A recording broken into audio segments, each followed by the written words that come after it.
talked about his time serving in Vietnam. I listened as my father spoke about the Battle of the Bulge. Cold, freezing cold, hungry, not enough ammunition. Late one night, they were heavily shelled. The last thing he remembered was flying through the air, then waking up in an army hospital. They had to put a metal plate in his head. My mother told me that more than a decade later, pieces of shrapnel would still work their way to the surface and she would remove them. It was the year before he died that I asked to see the contents of the small metal box he brought back from the war. Unlike his brothers, he hadn't kept any other mementos. The box contained pictures of the concentration camp he liberated. This is what happens when men do nothing. That's all he had to say about that. He fought, suffered, risked his life, earned 3 Purple Hearts to fight fascism. He saw firsthand the horror of the Nazis, and I'm glad he is not alive today to see the rise of a Nazi president in the United States. Because watching him question what he fought for would have broken my heart. A brave and stoic man, he nearly gave his life for democracy and freedom. When he came back, he spent his entire career working for the federal government. An accountant for the IRS, he audited corporations for tax evasion and brought them to justice. He is one of the lifetime civil servants that would have gotten doged. He believed in community service, a member of the school board, secretary of the Lions Club, and treasurer of the local VFW. We have forgotten who we were. We have forgotten, we have abandoned, we have been indoctrinated and propagandized to forget who we are. And who that is a country of anti-fascists, is a country of those who will do the right thing, stand up for those, for just causes, for the right reasons. And we've forgotten about those. And so welcome, friends, as you come on in, hit the heart, and let us know you're here. Give a shout out. Today is Nat-C Tuesday. And we are going to be going through another sermon from the Christ Kirk Church, which is the system of churches based initially out of Moscow, Idaho, where Pete Hegseth is a member of and is the nationalist Christo-fascist group that he learns most of his values and amoral and unethical footings from. And we've been reading, this will be, I think, our third or fourth sermons from them. Not that I've been keeping track. Not that we've been keeping track. And we like to go through these because it's really important to know where our Secretary of Defense gets his shitty ideas from, and some of his shitty values. Rachel, thank you for dropping that link to Glenn. Please keep tagging him and reaching out about what we discussed earlier today with Melissa Corrigan around the Secretary of Defense Pete Hegseth's memorandum authorizing a highly unusual move to promote and encourage service members using the Skills Bridge program, a transition assistance program to get out of the military and into civilian life, to join ICE. They are using that as a recruiting opportunity for ICE. And one, it is highly unusual that they promote any business over another or any organization or group over another, including federal service. They do not do that. The military does not do that. It is an apolitical and non-promotionary transitioning service.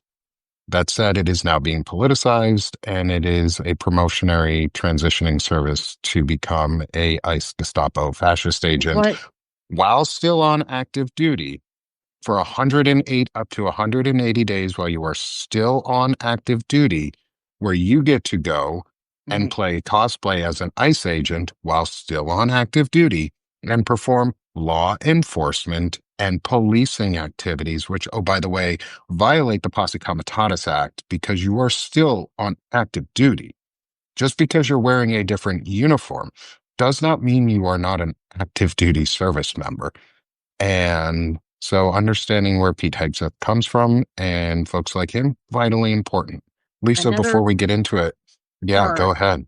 of that bothers me, um, we have seen in the past decades a change in how how local policing is done.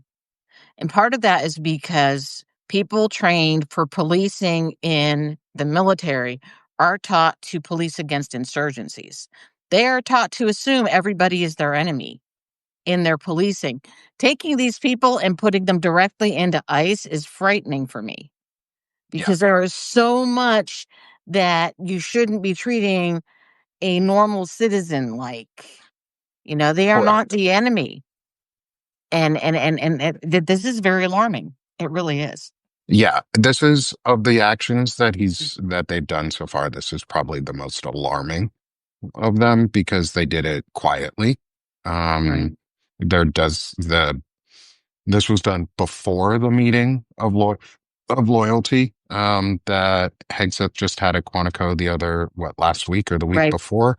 Um, so this comes before that, which means that either the generals do not know the full, or leadership and chain of commands do not know the full extent at to which these service members would be used, or they're just not caring. Right. And they do know, and they authorized it anyway, which is, in my opinion, a violation of the Posse Comitatus Act. You Mhm. are acting as a policing and or civilian law enforcement while still on your contract to as a federal armed services member, which is against the law in that Unless respect, they because you have cannot them do doing policing. support work only. They don't, because the flyers about it are pretty open on what they want. Are they It's as also bad as the pretty apparent. ads?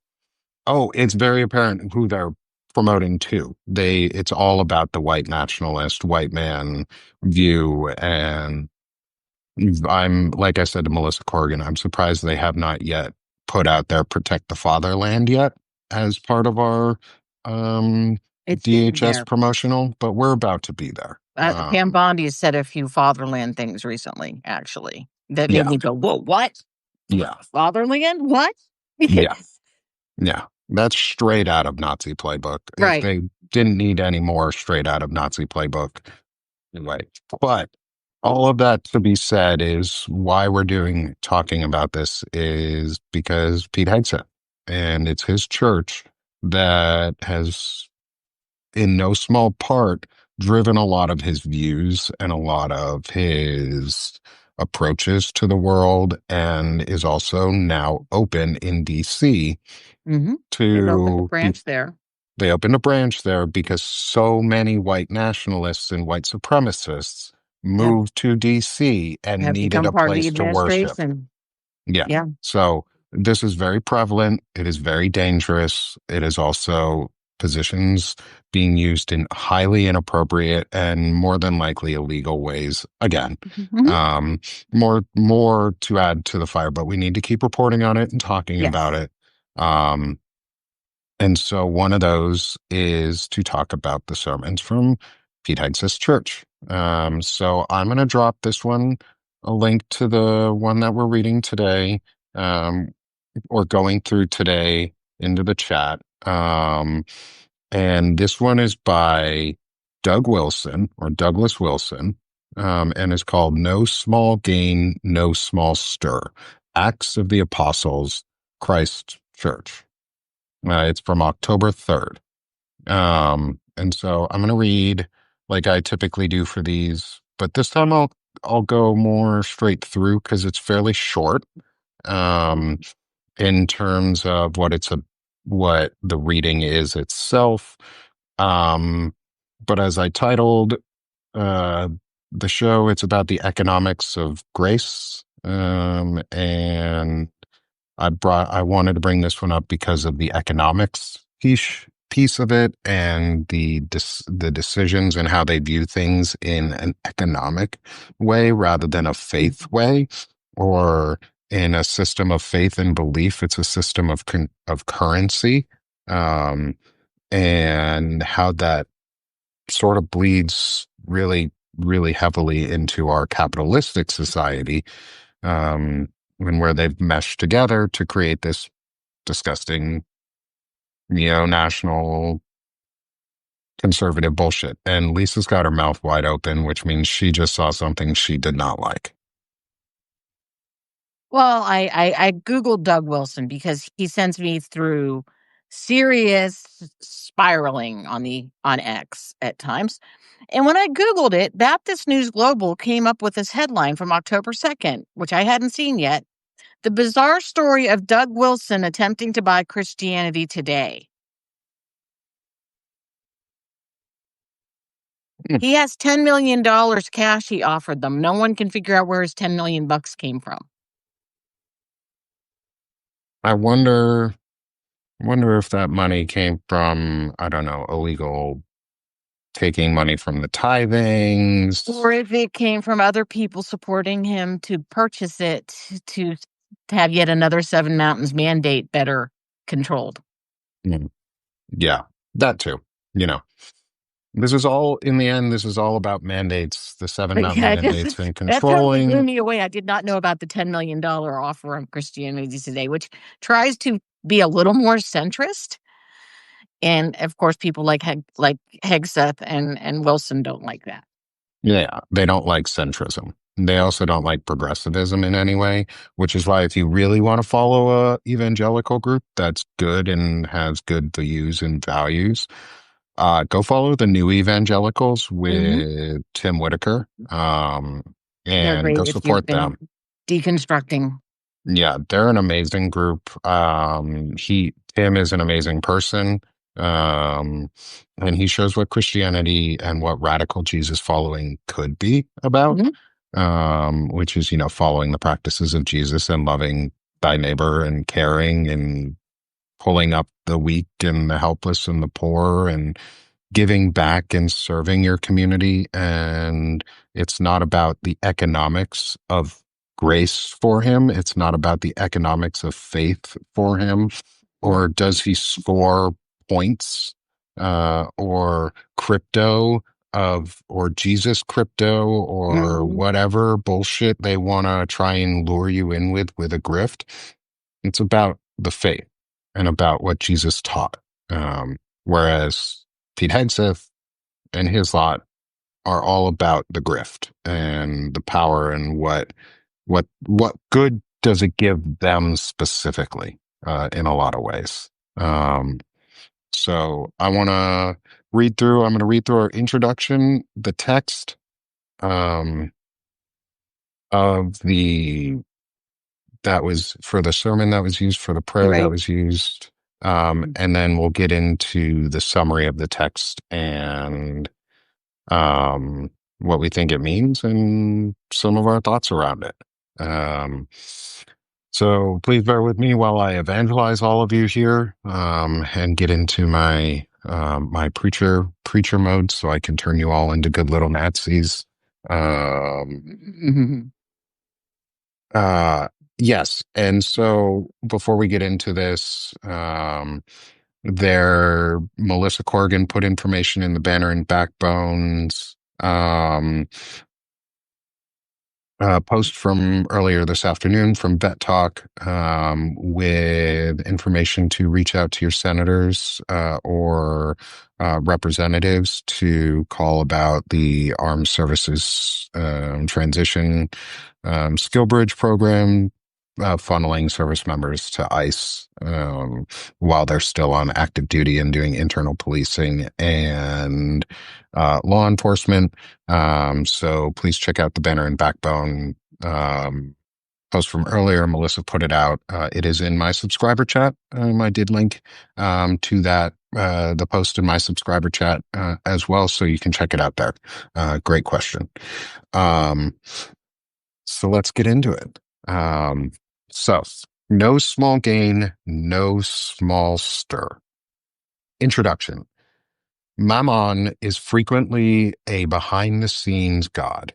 The celebrity goddess has an impressive sacred space dedicated to her, which cost a lot of money. Sorry, which cost a lot of money. But that was just the investment. the outlay. The returns come in the form of the merch, the sacred space where they're on the hill was there on the hill, but going in or coming out, you would be likely to walk past the Stoa, where the t-shirts and knickknacks were for sale. We have already discussed the economics of grace, but here we see it on full display. The overture was the burning of the occult materials. The full performance was the spectacle of rioting merchants. The text. And the same time there arose no small stir about that way. For a certain man named Demetrius, silversmith, which made silver shrines for Diana, brought no small gain unto the craftsmen, whom he called together with the workmen of the occupation, and said, Sirs, ye know that by this craft we have our wealth. Moreover, ye see and hear that not alone at Ephesus, but almost throughout all Asia, this Paul hath persuaded and turned away much people, saying they be no gods, which are made with hands, so that not only this our craft is in danger to be set at naught, but also that the temple of the great goddess Diana should be despised, and her magnificence should be destroyed, whom all Asia and the world worshipeth. And when they heard these sayings, they were full of wrath and cried out, saying, Great is Diana of the Ephesians, and the whole city was filled with confusion. Acts 19:23 to 41. 1923 to 41, yep. And so let's just maybe go right into, I guess, do you want to go into this before we go into their summary of the text? I was surprised in a way that you picked this. Though it's interesting because it their hypocrisy is on full display by the end of the thing. Because it's the economics of grace, and I'm trying to find where that is, because this doesn't really do much about the economics of grace as much as it talks about um how they, how it was dealt with. And it ultimately comes down by saying this and I'm getting ahead of myself, but it talks about identifying a Christian by looking at Christ. And none of these people are behaving like Jesus. And Yeah. so it's just Yes. Yeah. And so one of the this is reasons a that very, actually, very long, very short thought is what it y- comes into to me. yeah, but this person put a lot of thought. Doug Wilson put a lot of effort into not saying very much in any of Mhm. this. Yeah. And that was something that sort of piqued my interest about it, is because of the hypocrisy and because of how wordy it is for how little was actually said. Right. Um, and so the major hypocrisy in all of this, before we go anywhere, obviously, as most of you would have guessed at this point, is the fact that they're talking about greed and like wealth and power and the praying to the gods of wealth and power and mercantile and merchants basically, and trade was It it seen. it looks like the big problem is that the people who were making silver idols of Diana weren't making as much money, and they were upset about it, and it started a riot because they were worried that if they couldn't keep making Diana idols, they wouldn't be rich anymore. And Which, I mean, the whole, apparently she was the goddess of the city of Ephesus. And one of the big things that a lot of Christians talk about is giving away wealth and like tithing and not having wealth. Yet here we Mostly they are. try to figure out how little wealth they can get away with giving. Yeah. Is How usually little one of wealth them. can they get away giving away? Um, It's and funny. it's A, a meager pittance. a joke is that you're told 10% is a tithe. And pastors will argue it's 10% of your gross, and Christians will want it to be 10% of their net. Yeah. And they call Jewish people cheap. And they give us a bat and they fucking do the anti-Semitic trope of Jewish people are cheap. Yeah. Mhm, Christians, you're fucking cheap. Like, screw you. Huh. You guys are arguing over gross versus net income mhm, on what your tithing should be. mhm. Um, the hypocrisy in all of this, I think, is how much money has become the central Yeah. piece of worship nowadays. Mhm. Um, and it's just it's total hypocrisy because like you were supposed to cast off your wealth. You were supposed to be able to not worry about your worldly possessions. And the it's about the acts you do and the life you live in full, not in small little increments that you can buy.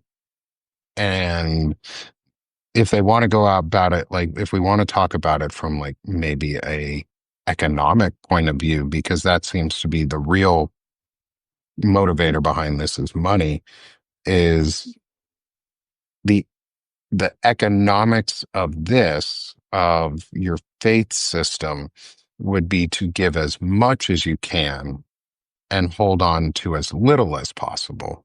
Whereas this is the pretense of give as little as you can and hold as much as possible. Oh, yeah. Someone brought up that mammon is a masculine singular in Aramaic, and Oh, there Memon is um is the first word in it in the introduction is Memon is frequently a behind the scenes god. yeah, and see, there's this thing that says that I believe Jesus said that you cannot serve God and mammon. You cannot serve the acquisition of wealth and God. And so Right. it's interesting that he takes mammon and turns it into the goddess Diana, who's female. Yeah. It's Yeah. it's It's interesting how it's again, it's also a little bit subtle in this way though, is referencing it from that way and putting the onus then saying it almost as Deanna is a bad thing Mhm. is putting more burden on a woman Well, for what would traditionally be a masculine title or yeah, a masculine god. it's a Roman goddess. It's not, Yeah. not Yeah. a real So woman per se, but yes, but still right, it's some not way to connected blame in a any woman way. somehow. They're just Somehow you got to connecting blame it. a woman. Yeah, they're just connecting it because they can. Yes, just because they Because can. and they will pastors will make you uncomfortable believing that you can read the Bible. They will make you absolutely convinced you can't understand it, which is then a good way to use it to control you. Yeah. So, Yeah. So let's get into the summary of the text yep. from their side. Um, and where it leads us, because some of the final pieces in this Mhm. were really what caught my attention in Mine too. how they talk about themselves, but in comparison to other people, um, and the othering that they do to do it. And this is also where the economics part, if people catch my drift on where I might be going with some of the othering, is it's about economics and money and comparing Always. to other Abrahamic faiths specifically about economics and money. Anyway, as I give you all a nice little foreshadowing. So summary of the text.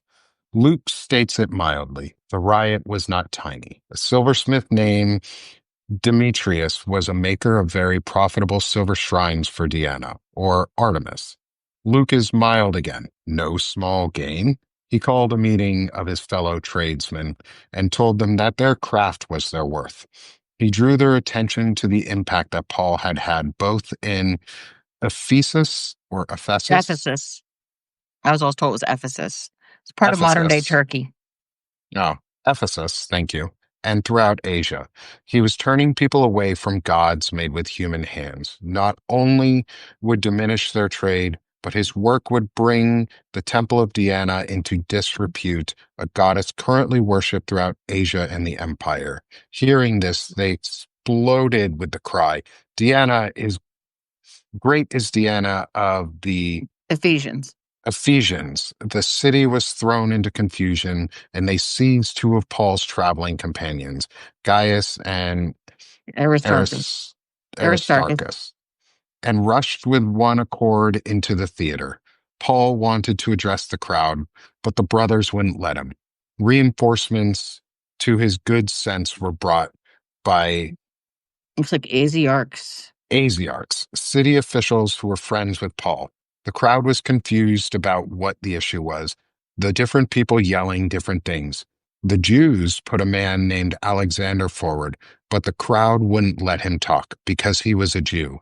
The crowd spent 2 hours shouting, Great is Diana of the Ephesians. The town clerk finally calmed them down. Everybody knows that the city worships Diana and the image that fell from Zeus, Diophates. Diopetes. These things are indisputable, so don't be rash. You have brought these men who are neither temple robbers or blasphemers of Diana. If Demetrius and friends have a case, let them bring it in an orderly way. If there are other issues, they should be addressed lawfully as well. The city could easily be called on the carpet because of this uproar, and the city officials would be in a difficult spot trying to explain it. Then he dismissed them. And then it goes into a little bit about the Friends of Paul and how they were administrative officials representing Rome and the emperor as they oversaw various patriotic activities and worship. They were also pagan priests. Paul was a friend of them. The town clerk was also pagan. Note his high praise of Diana, but also that he says about Paul and company, they were not robbers of sacred spaces, and they were not blasphemers of the goddess. They taught the truth concerning her, which is not the same thing as railing against her. Michael fought the devil, but did not bring a railing or blasphemous accusation against him.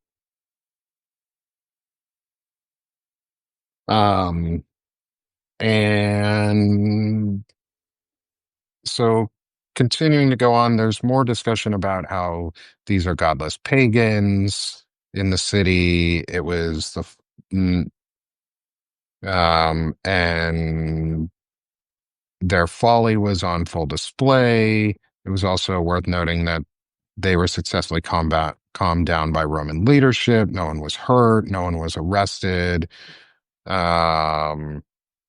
The Judeans in Jerusalem also rioted and tried to kill Paul. The whole city was involved. These two reactions to the gospel in different cities illustrate that the carnal man is a carnal man, whether or not he is covenantly set apart. This is a side-by-side contrast, just like what Paul does in Romans 1 through 3.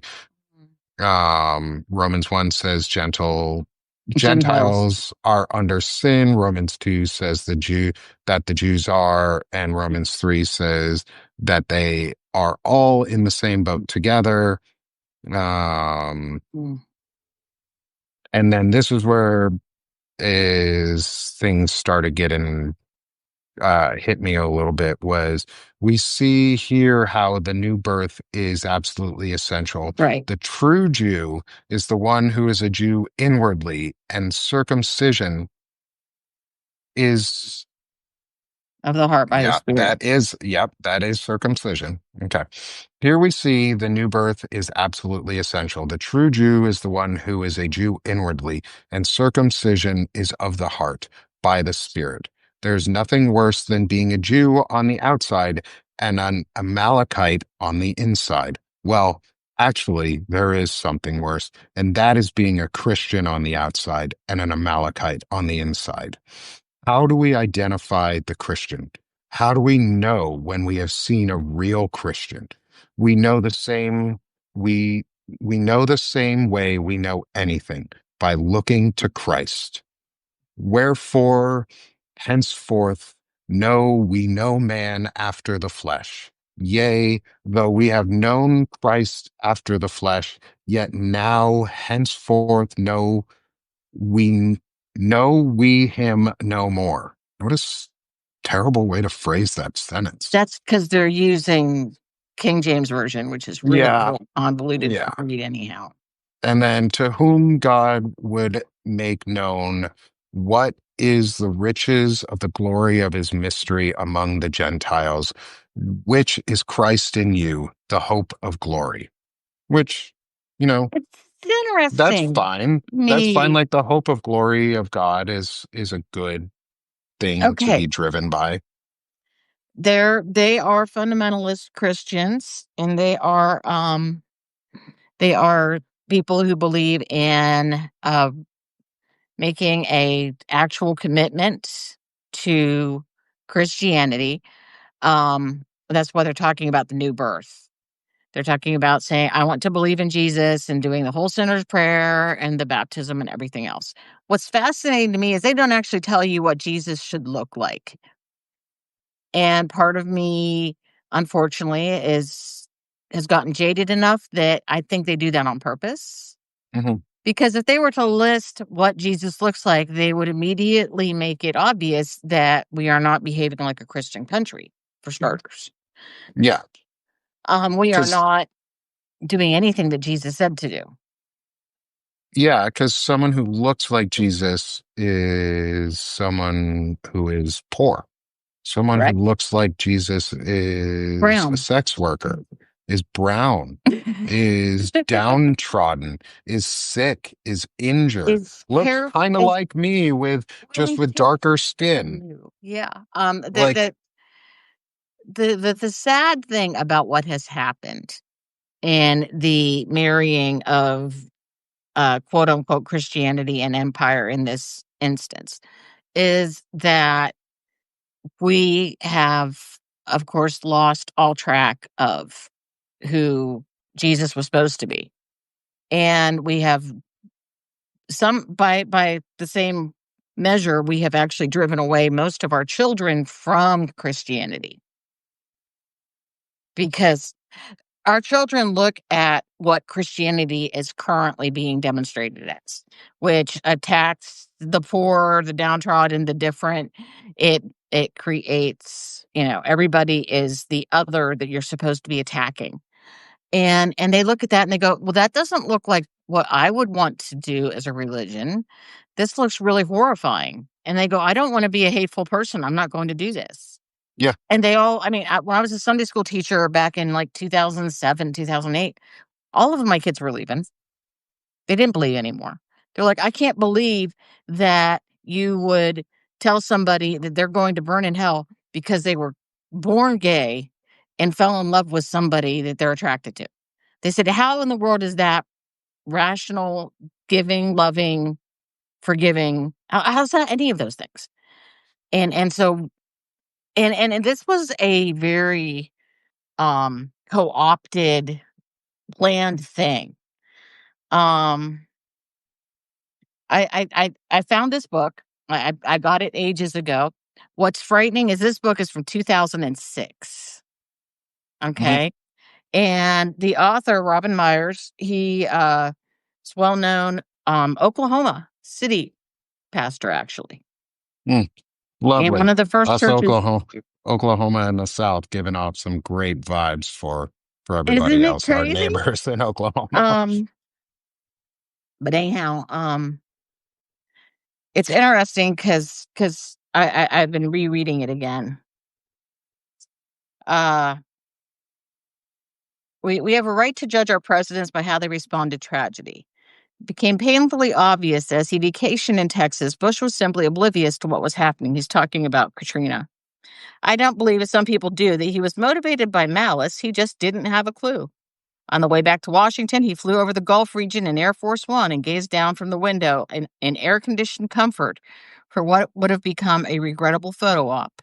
Here was the president, looking presidential, as he soared above the chaos and suffering below. Then he said, "It's devastating. It's got to be doubly devastating on the ground." That's where he should have been. The weakest of the weak were perishing, and the strongest of the strong did shamefully little. Perhaps he thought it was magnanimous simply to open the purse strings of the federal government after the fact. But what people needed was to see their president with his sleeves rolled up handing out food, not to be politically correct because the Bible ethic is deeper than quid pro quo. The Christian ethic is one of consequence. We love because we have already been loved. While we were yet abjectly weak, as Ernest Campbell put it, we were lifted out of our weakness and are now obligated to lift others out of theirs.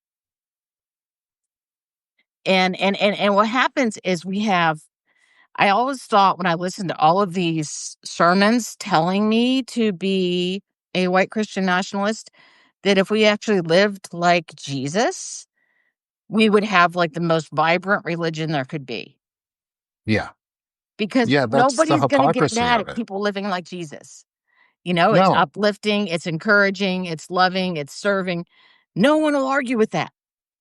But when Yeah. you turn it into a religion of control and a religion of making people, another place he said something was really amusing to me. He said that most people who adapt authoritarianism do so because they are struggling with some dark secret of their own. And having these rigid rules to enforce on everyone else makes them feel less guilty about their own behavior. He pretty much said what all of us have observed. All of the right Christian nationalists tend to be pedophiles. Mhm. They tend to be victimizers of other people. They're abusers Yeah. by on average. Like historically speaking, present day speaking, they're abusers. They're, like you said, they're pedophiles, they're womanizers, they're hurtful human beings. And Hmm. they are power hungry, small men more Hmm. often than not who are using their position in terrible ways and they're just abusing their power structure. Yeah. Um, and what's the funny thing to me, it's not funny, but it's you know, Ironic. ironic funny, is the way that they talk about the Amalekite Hmm. and that there's nothing worse than being a Jew on the outside and an Amalekite on the inside. Hmm. But then he specifically says right after, well, actually, there is something worse, and that's being a Christian on the outside and an Amalekite on the inside. Well, He doesn't even he doesn't describe an define, Amalekite for anybody, yeah, he doesn't which really define an Amalekite, which, just for people's references, they are an ancient nomadic desert people right, mentioned in the Old Testament as correct. enemies of Israel, descending from Esau and known for their attacks on the Esau. Israelites during their exodus from Egypt. God condemned them for their cruelty, and King Saul was commanded to destroy them completely for their continued opposition. That said, the historical existence of the Amalekites is not confirmed. It is debated whether they are real or not, and that So were they they don't just believe a Esau? mythical mm, huh, I mean, maybe, probably, could not be. Um, Because you know the story of and Esau, right? I know parts of it. I Um, believe it was Isaac and Esau, wasn't it? Is that the name of the other one? What was the name of the brother of oh, Esau? I think so. Because what happened is Yes, Esau, I believe, was the older brother, and the younger brother preferred staying at home with mom, and the older brother was hairy and went out hunting and everything. And the father was it dying, was and Jacob and Esau, or Esau, Esau, Jacob and Esau, Esau. and um, Esau was going to get his birthright, and Jacob and his mother conspired to steal Esau's birthright from him. And that's why there's the whole dislike of the Amalekites against, because Esau stole the blessing of Jacob, Yeah. And so or Jacob stole the blessing of Esau. I mean, part of it too is it's a possible mythical representation of negative sentiments towards people within the same group. So tribal divisions, early Israeli division or Israelite groups forming, and different people trying to vow for or vie for positions of power and control within the small groups that were traveling through the desert, and escaping from Egypt. Whether that historical event fully happened is still also kind of debatable in places. And so there's a lot of debate on whether any of these things are real. I am not here to debate the um, realness of them or not, mm-hmm. or imaginary or imagination of Right, them. To me, it is all mythology. So it doesn't really matter. It's all mythos, Christian mythology, Jewish mythology, right, um, Abrahamic mythologies in and general, some of Islamic mythology. It's all mythology. It's just right. It's stories. a story to describe how we got where we are. Yeah. Is what a mythology really is. Yeah. And so to me, like the use of the Amalekite, especially without any references to who or what The the Amalekites Amalekites are. are or would have been, is one, insidious on its own because you don't give any information and there's no context. But it also is saying that it's again putting, to me, Christianity above any other form of Abrahamic faith, which they often do in this context. Well, the Um, other thing is the Amalekites are, in some ways, progenitors of the Palestinians. yes, And so they are and equating the lack of Christianity as being Palestinian, which creates this un, unstated approval of the genocide in a yeah, real way. It yeah. sounds stupid, but it's there. It's this implied. It's If you aren't a Christian, if you're not with us, you're against us, and that makes you as bad as the Palestinians that were genociding over in Israel. yeah, yeah. It And really if does. and the Amalekites and or Palestinians in that Correct. statement are worse than the Jews. Correct. So of course we're going to kill them And they because deserve what's they worse than deserve death, being, obviously. yeah, they can't, there's nothing worse than being a Jew on the outside and an Amalekite on the inside. So Except any of being a you, Christian yeah, on the so if of you're one of Amalekite. those, so if you're one of those Christians who stayed in Palestine to defend your church, you're an Amalekite because you're more Palestinian than you are Christian, as you were willing That's is possible true.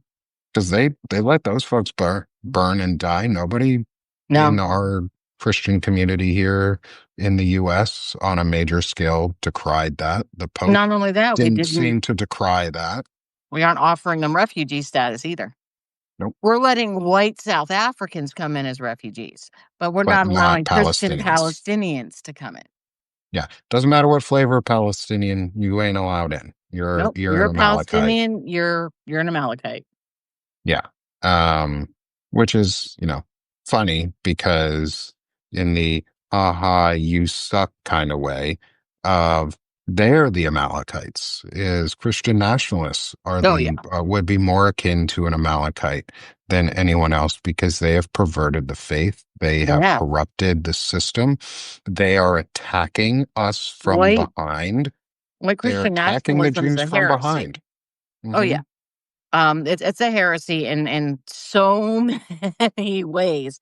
And it was originally, I mean, I finally figured out. I finally reread a name I hadn't seen in a long time, and it goes back farther than the Heritage Foundation. It's a precursor to it, and that was the John Birch Society. And they came before Heritage Foundation. They actually, they're the Koch brothers were members of that organization before they started the Heritage Foundation. It's a direct offshoot from the John Birch Foundation. And I found like I saw that in here too, because it was a lot more obvious, 20 years ago. It's kind of faded now with the Heritage Foundation and so forth, having had so much more input. But Yeah. yeah, the And John Birch Foundation and they came in, I believe, in like the 50s. And they actually came from another group that was against the New Deal. The wealthy have been against the New Deal since the day it started, and they've just been looking for ways to create power for themselves to get rid of it. And they're almost there. They really are. I mean, they mhm, are talking now about cutting Social Security disability and making it harder to get for older people. And so we're talking about people who have held a grudge since the 1930s and 40s and have wanted to take their power back that long, and they have been working that long for this. mhm, It's it's a very long hatred they have for everyone else. yeah. Yes, they're And gonna so, raise it from 55 to 62 and force people who are disabled as older people to go through appeals and appeals and finally take a 30% cut of their benefits to take early Social Security at 62 instead of them getting disability is what's in the works right now. very Christian of them. Very How Christian very of them, Christian. yes. How very Christian of you to To uplift the make poor and the needy so vibrantly with your views. Um, yes. and to another piece, just going back into the Amalekite Mhm, um, metaphor that they're using, is the Amalekites are a threat to God's plan. They are a mhm, threat to his plan of salvation and the covenant promise to his people, which means they need to be wiped out in order right, for the salvation of the earth and the covenant, God's covenant promise to his people to be fulfilled.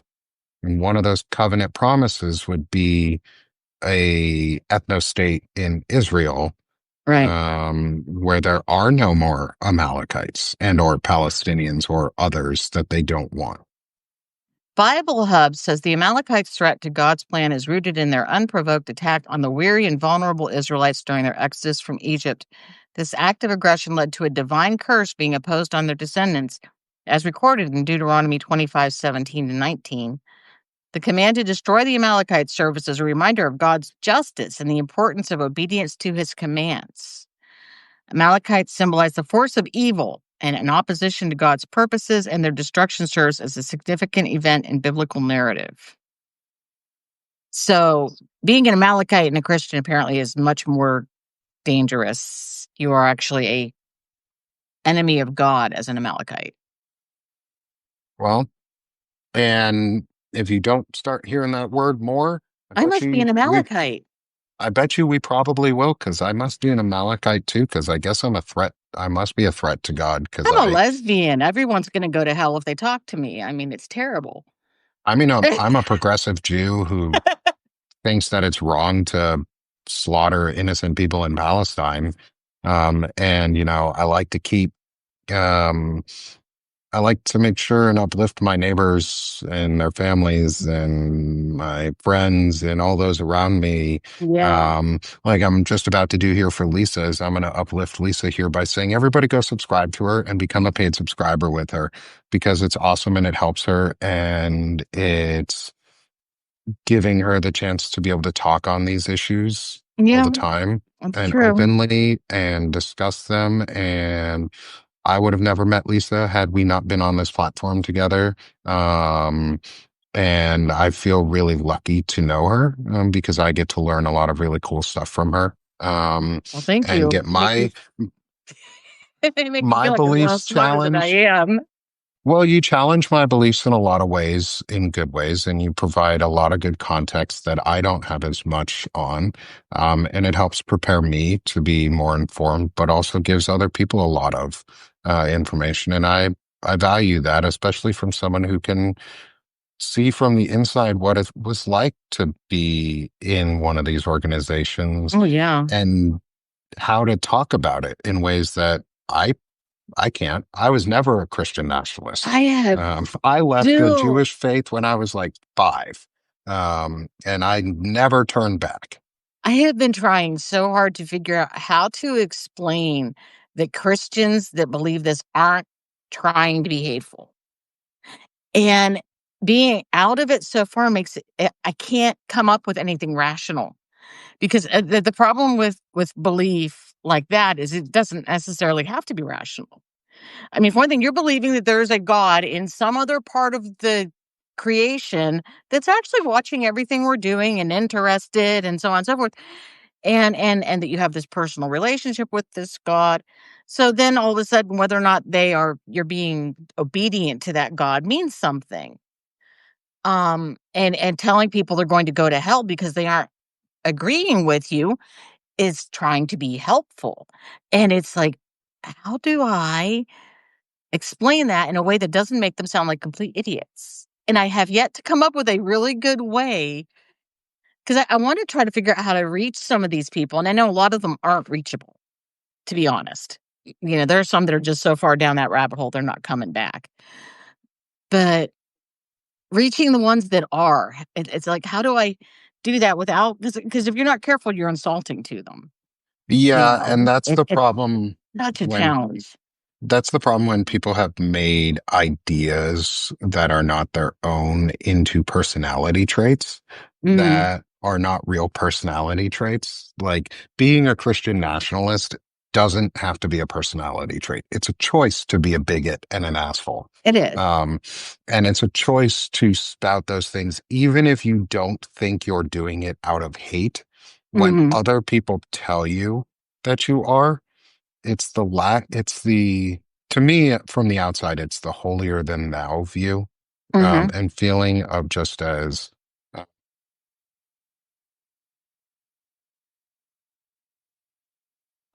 like you said, is they're not coming at it from hate, but from the outside, it's very condescending.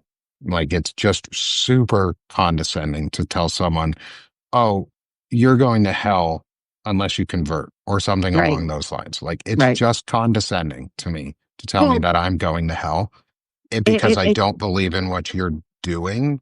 And so I don't even try. To be honest with certain people, it's not worth the effort to even right. broach that conversation. There are It's people you more know you can't read. it's more about the people on the outsides of it who are sort of Mhm. just hearing about it because they hear Christian nationalism or they hear these words and they're not educated on the meanings of them. They just Right. say, "Oh, well, my family goes to this church too." Like they're like nobody's ever said that it's odd to have a US flag flying in a house of worship. We all Right. thought that was normal. Like Well, yeah, we did breaking it every down, vacation Bible school.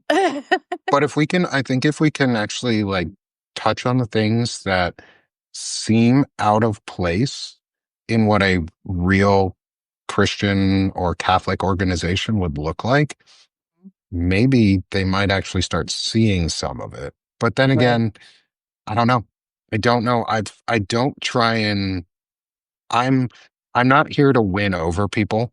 I'm here to tell you the truth. And if the truth hurts your Yeah. feelings, like I'm sorry that the truth hurts your feelings and I wish it didn't, but if your feelings are being hurt because you're now being called a snowflake and an asshole and a pick me and a I need to be the victim all the time and woe is me victim mentality, I don't have sympathy for you and I'm going to tell you that. Like you've made these choices, um and so it's like I go about avoiding parts of conversations so that I can get to the heart of like, here's where we agree on things. And I know you're not going to talk to me about this because you think I'm the devil in some way.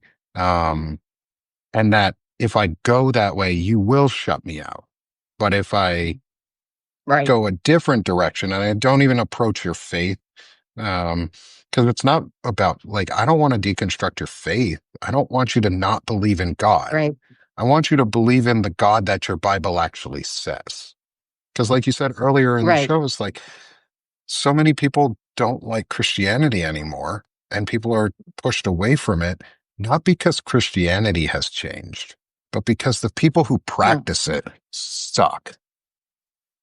right. Because there is a chunk of it that chose to co-opt power and take advantage of their believers. I mean, they actually did that. They sat there and they said, okay, if I am in a pulpit and I am saying these things to people, they will believe me and they will do what I tell them. And they actually co-opted and they started the culture wars. In fact, it talks about Karl Rove taking the gay Hmm. thing and turning it into a war. And they started the culture wars to guarantee their votes. Hmm. They actually said, your children are in danger if you vote for these other people. They have people voting against their own self-interest because they say it's more important than your self-interest whether or not there are people killing babies, whether or not there are gay people turning your children into lesbians. And it's all made up. The But economics of grace and faith for them have been mhm, based off of hate, on the have been economics based of off of hate. hate, based off of fear, based off of othering. It has Yeah. been an authoritarian power grab for over 40 years. And Yeah. and people, if they're sitting in a pulpit, they are trusting the person talking to them. Hmm. That person went to college, and then they went to seminary. They have at least a graduate degree in the Bible and should know more about it than we do. So we sit there and go, "Oh, they said that this is a sin, it must be a sin. They said that we have to vote for the Republicans or the whole country will go to hell. We'd better vote for Republicans." And it's all a lie. It is Yes. all weaponizing your religion against you for power for the state. And it's hard to break that down It is. because it's easy to ensnare somebody with promises of nice things without having to do much work other than giving your whole life over to this system. Like, if you're willing to let us control your thoughts, basically, Right, you don't have to do anything. You don't have right. to worry. We And in got an it. We got you, authoritarian bro. system gives you this black and white box that you have to live in, and it kinda makes life easier because you don't have to think for yourself anymore, but it also Yep. makes it harder because you end up being led completely down the primrose path, and there's nothing there that's real. And on that path, they provide you with an enemy, an Mhm, Amalekite to fight against. A mhm. group of those of us who are others, are different than them, Yes. are targeting them, are You can't have persecuting them. authoritarianism without an other. No. It's And they need at least a 1% to yep. And they have chosen their others very drastically at this point and very mhm, dramatically. They have taken Amalekite, as you pointed out very rightly, I think, to mean Palestinian mhm, and anyone who is from or in Palestine who mhm, actively supports Palestine. So those of us in this chat would often be considered Amalekites because we support Palestine and the right. right to live and not be brutally murdered and genocided. Like, I'm not for that. That's not cool. Um, but they would also consider in America the immigrant, the Mhm, Amalekite. They are yep. taking our jobs. They are bringing in drugs. They are poisoning the They are blood raping of us, and the couple might be nice people, yes, the golden and escalator. eating the cats and dogs Yes, and all of these things to attack us from inside. And it's now their and now he's duty calling the Democrats the enemy within, and actually discussing in very warlike terms, attacking and Democrats too. demons Yes, and yes, this the is a religious war. demonology. Yeah, it's a religious war, and they are framing us as those against God and Mhm, those who are the Amalekites who are right, ruining God's mission and plan to provide a promised land for the Israelites in The new Israel, Israelites, the the new Christians. Israelites that are there now, because God's plan is for them to create an ethno state by genociding an entire group of people Hmm. and wiping them off the face of the earth, just so that they can then be genocided themselves and raptured. Because Right, the right. the Israelis aren't Because the getting out Indian. of this scot free. Like there's no end that is good for There's Israel some right that now. might convert to Christianity if they're lucky. Is Yeah, their and if you hope. convert to Christianity, you're good to go Yeah. because you've accepted Jesus and now you've gone into, this bankrupt society of a death cult. But Mhm. they have chosen their others and they are priming battle lines in their views and they see it as a Mhm. holy war and a holy cleansing and a Mhm. holy purge and a holy act to get rid of the Amalekites. Right. And that's who we are. So they continue to use, yeah, it's a crusade. Why do you think they chose a crusader to be the The head of the Secretary of Secretary of War. Defense? I refuse to call him that. If they refuse to call trans people by their chosen name and pronoun, I refuse to call the Department of Defense by its chosen name and pronoun of war, because Well, that's not what you are. It I takes an act of understand Congress that. to rename you. It's the fact that they want to be considered that is something we need to be mindful of Oh, absolutely. because And they are that's why I won't declaring call him that. war on us. And they have set up their person to though I was reading something, I don't think it's correct, but they said that Trump let what happened at Quantico happen because that way he can get rid of Hegseth. I don't think he I wants to don't get rid believe of that at Hegseth. all. I Well, also still will refuse to call it the Department of War because that's not what it is. It is the it hasn't Department been of the Department of Defense. War since World War II. And yeah, it's a congressionally mandated change that has to go through. And it's more just the point of like the hypocrisy of if you refuse to call trans people by their chosen names and pronouns and treat human beings with respect, I'm not going to treat your name of an institution with respect because next we're just going to call it the Department of Do Nothing. Like Right. the Department of Hegseth sucks. The Department of Pete Hegseth's a taint. Like, what do you want? Like, are you gonna get mad at me, Pete Hegseth? Like, too fucking bad. Your name's not Pete Hegseth anymore. It's Pete Kegsbreath. Like, okay, I like that. we just want to call shit random things. Like, screw you. It's not the Department of War. And just because you decide you want to start a global conflict again, Donald Trump, doesn't mean you're a wartime president. It just means you're a traitorous piece of garbage. Like, and Pete What do you Hegseth. think will happen if he starts calling out military into American cities? Well, Because he's first, we've already his seen rhetoric them keeps say no. ratcheting up there. Yeah. You know. So the okay, we'll get into this for a couple minutes before we let everyone go. Okay. Since our Pete Hegseth, Secretary of Crusading, Yeah. is an idiot. Um, as we know, the next step from Donald Trump is the biggest next step is to invoke the Insurrection Act. He Right. wants a reason to do it. He needs a reason to do it. The only reason they won't is because people aren't fighting back in violent ways because Americans are showing a level of restraint, which is amazing and great to Yeah. see. Because peacefully and patriotically is the way that we win this. Is we do not win this by bloodshed. That is not what we advocate for. That is what Pete Hegseth wants. But what I think we've seen is one that generals have already said no thus far, Right. because the reporting is coming out that came out that they wanted to send the 82nd Airborne into Portland, and the generals said no, we're not doing Thank that. goodness. And they have the right to say, yeah, no, we're not deploying our troops there. You need to invoke the Posse Comitatus Act. You need to invoke the Insurrection Act before we're willing to even consider that. The generals still have the final say on the troop movement because they can override Pete Hegseth for a long time. Okay. They can do a lot to slow things down. That said, that is federal troops, and that's Right. generals on the federal side. We are seeing a very, very high proclivity for red state governors to Hmm. be willing to send their troops They're into National blue Guards. states, Yeah. National Guardsmen. They're Missouri's going had their to, National Guard active for quite a while now, willing to see where we're going to put it.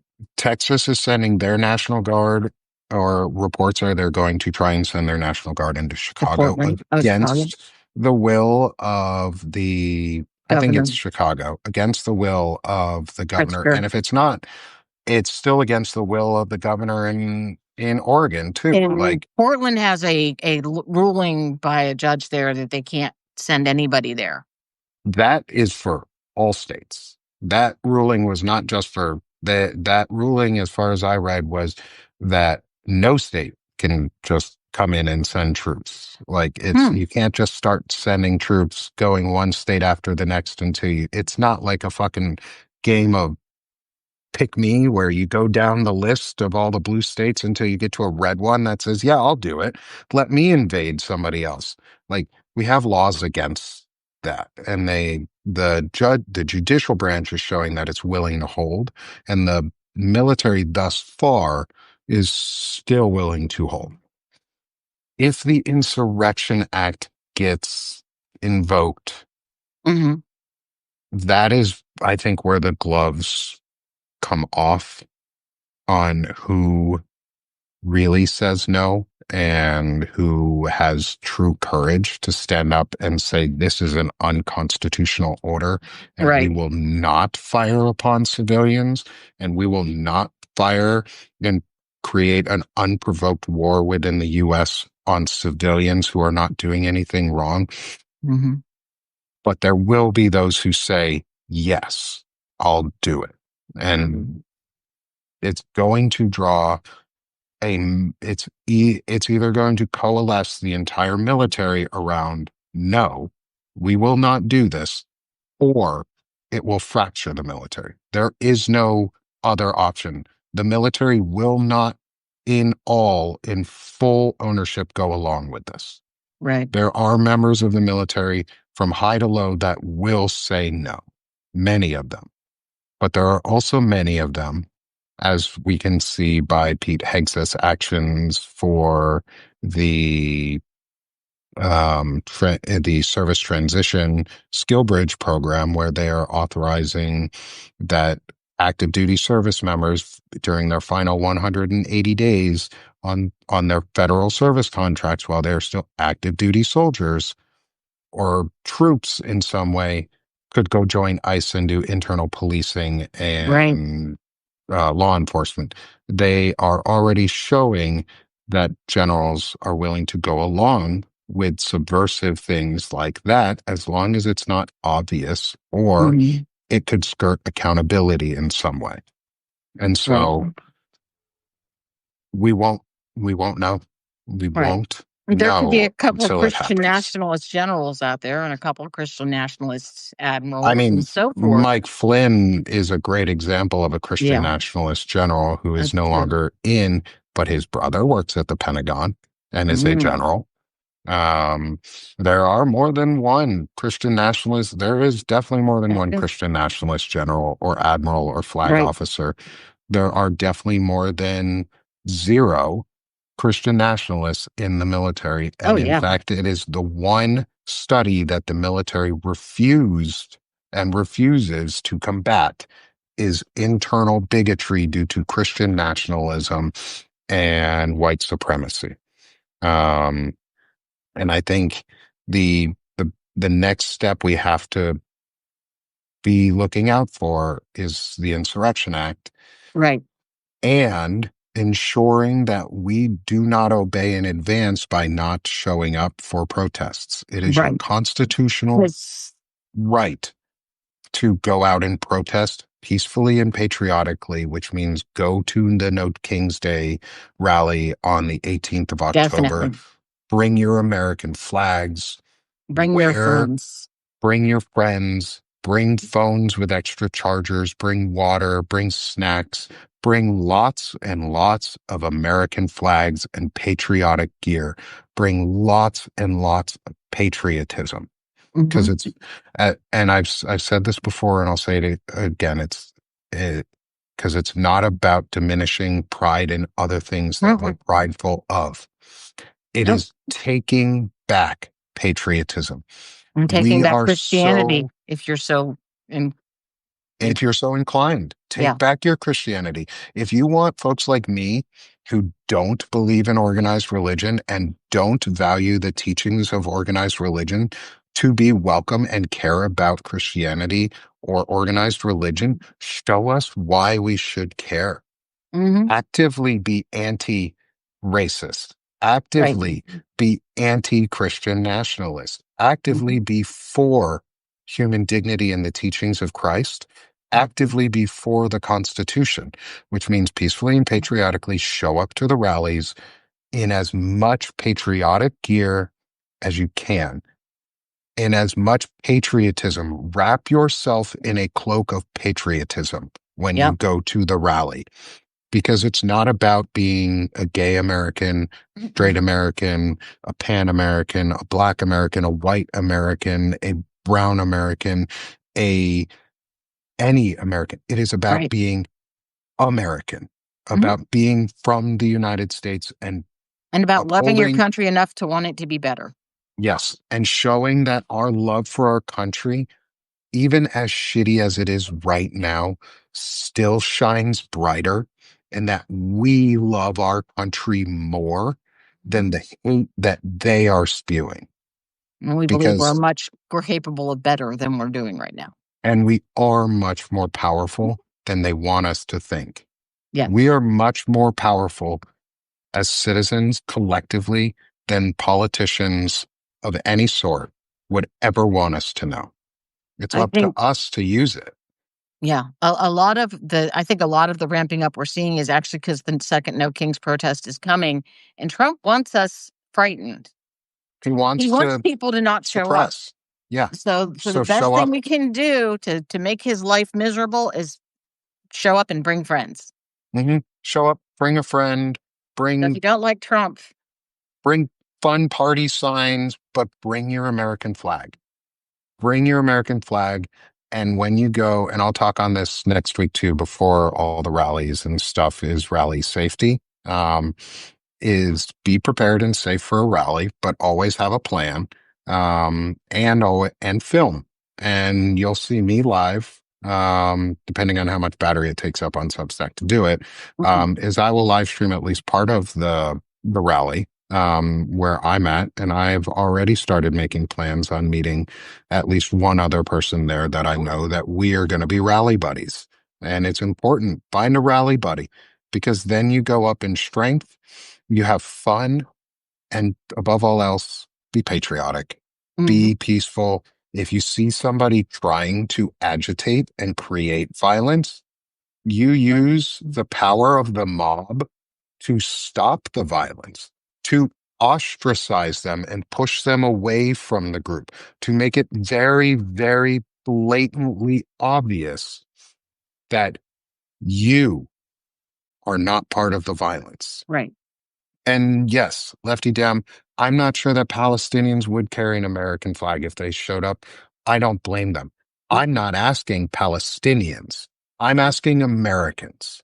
I'm asking, as an American, especially if you're a white American, show the fuck up.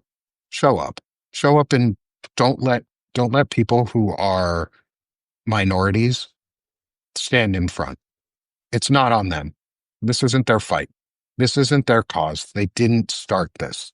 This is a problem that white Americans need to finally be able to face, and need to be at the forefront of facing it together, hand in hand. And it's not, I understand there are going to be people who don't want to show up with American flags. I understand you may want to show up in all of your glory for other things that you are proud of, just like I want to. Hmm. But I am more proud of, I'm showing my pride as an American, but it's about taking it back. It's going on Hmm. offense, because if we show up in numbers that are 50 states with 50 million people, like we won't get 50 million. But if we get 20 million Americans out showing American flags, waving their flags, singing American songs and anthems Right. and rally songs, but singing protest songs, being American, if it makes the news that Americans are being shot at by the military for peacefully protesting, it's going to make the news. Like we need it to. We Right. have to. You have to be willing to say that freedom is absolutely the most vital thing we are willing to hold the line for in this country. Hmm. And if you served in the military, you've taken that oath that Yep. says you'd be willing to make that sacrifice. Against all enemies, foreign and domestic. And we're living through a projection of a domestic terrorist group Yep. calling us domestic terrorists. So it's Hmm. on us to encourage others around us to Peaceful be protest only. peacefully and patriotically protesting and constitutionally, Hmm. because the Constitution has the right guidelines. It's all the other shit we put on top of it that got in the way. Yeah. Um, so with that monologue about peaceful and patriotic Yep. protesting is remember who we are, everyone. Remember who you Definitely. are. Do not let Christian nationalists steal your empathy No. or your goodness or your morals or Or your your Jesus. ethics or your Jesus. Take back your Jesus. Go on Yep. offense for Jesus with radical Jesus views. Yes. Be be like the old Jesus who, Yes. Ignore Republican Jesus. We all yeah, know that that's fake. let's take out white Jesus and let's bring back brown Jesus, because Yeah. brown Jesus seemed to know what Jesus was about. White Jesus values capitalism. Um, and so Capitalism, guns. Yeah. yeah, the things that Jesus Telling would have Jesus. said, nah, you wrong. Be Yep. radically peaceful, and do take that to what you will, but be radically peaceful. Um, and so thank you to everyone who's come out and joined us today Thank you. again. Lisa, thanks for giving me another extra 20 minutes today, and everyone else for staying with us doing this whole time. And see everyone Thursday. And we'll see everyone Thursday for Lisa's Nat-C Thursday Yeah. discussion. Do you have a preview on what we might be talking about? I think I'm going to try to look at some of the heresies that are inherent in this Mm, and kind of give us a network to places where we can definitely reclaim. good. Um, I think that Let's would be reclaim. useful. Yeah. Yeah, And let's even if we're reclaim. not Jesus followers per se, let's know what Jesus was so we can tell them, hey, your Jesus, he did the whole immigrant thing, right? You know that, right? Mhm.